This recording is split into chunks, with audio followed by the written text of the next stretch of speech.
Welcome to In an Instant. This is the Instant Lounge. My name is Ben, and today we're going to look through some old Polaroids to see what we can learn from the past and honestly just vibe out a bit together. Why not? Send it. The kind of photography that would become part of the human being. Press a button and have the picture. So here in front of me, I've got tons of Polaroids from the 90s.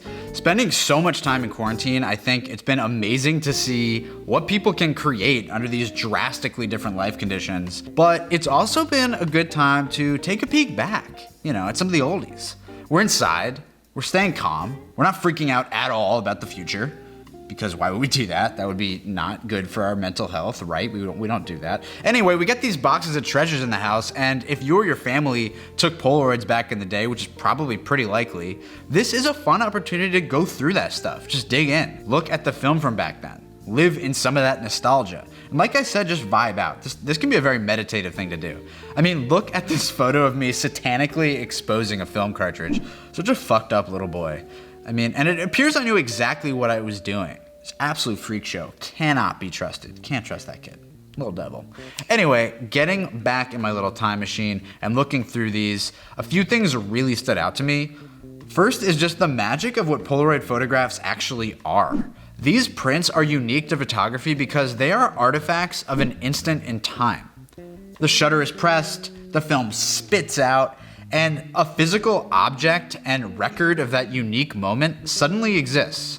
It's a little different than any other kind of photograph. Sure, film photography is exposing onto a physical negative, but the final thing you're ultimately looking at isn't that negative. It becomes a separate print or a digital file or whatever. At that point, it's no longer a physical artifact of that moment anymore. And that's what these are. Now, this all may seem really obvious to you if you shoot Polaroid. It's kind of the whole point for some folks, but I really don't think you can fully appreciate that until you look back in time like this. Your mom or your dad or a past version of yourself physically handled and produced these things, and with the way Polaroid was commonly used back then, it really is a snapshot of life, literally. A moment you can hold. And that's definitely the other big thing about these. They aren't photo shoots, they aren't meticulously planned, no one is really doing anything all that posed or special besides smiling, or sometimes boxing apparently. And that's what Polaroid used to be. It was a more casual experience to shoot with these cameras, really akin to what Instax is trying to be right now.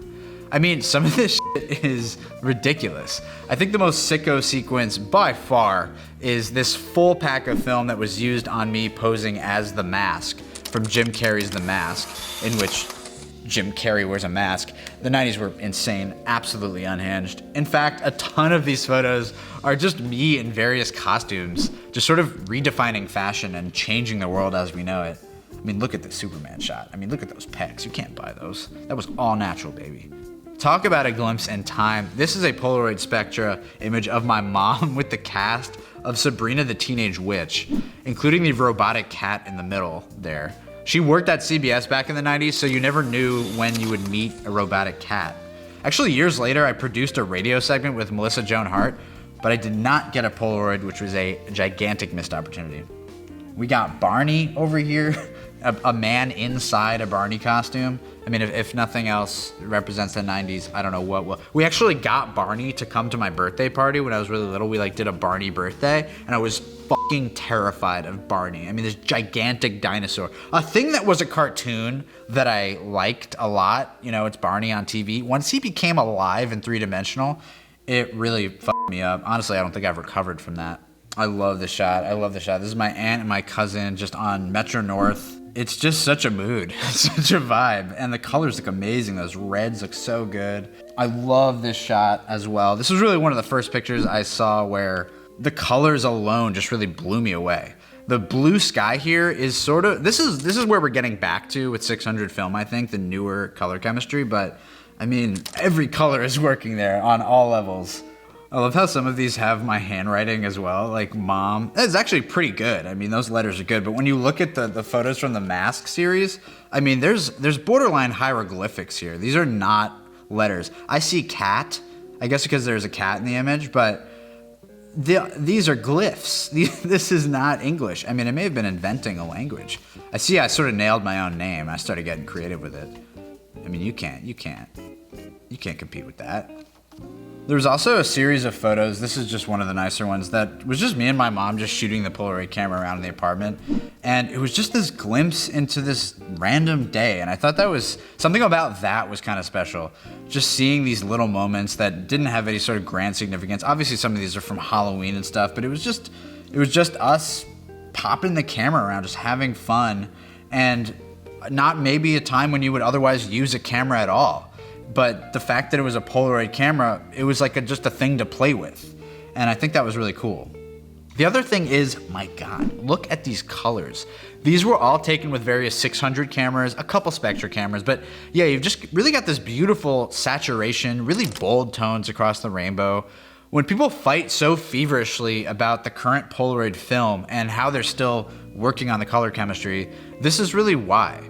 It's looking at results like this, from a plastic 600 doinker that still produced unbelievable colors and something that to me looks both true to life and also kind of magical in like a different nostalgic reality altogether. These aren't coming from an SX70, and the way the film itself resolved detail is just crazy.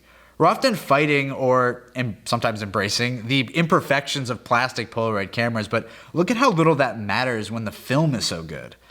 I think we see that on Instax sometimes. A lot of the Fuji cameras are little plastic blobs, but they can still make really sharp pictures because, love it or hate it, the film itself is so solid and sharp. The experience of looking through these was amazing. I mean, from the perspective of obviously the memories and seeing the special character of the old film, but it also made me think a lot about how I use instant film. As I was saying, I think a lot of times we can over-engineer our Polaroid photography because it's pricey and you want to be careful and not waste a shot. But sort of in the spirit of these photos, I've been popping off shots with my Instax Mini a little bit more lately. Just fun snapshots around the house that don't really matter from an artistic standpoint. A lot of us take art really seriously, but the joy of throwing up an instant camera and just going bombs away on some little moment of the day can really re-energize you to the fun of all this stuff and keep you in touch with the original spirit of the medium. So yeah, I fully recommend doing this. Find the old boxes, rummage through this shit, and really just sit here with the old pictures because there's a lot you can learn from looking back.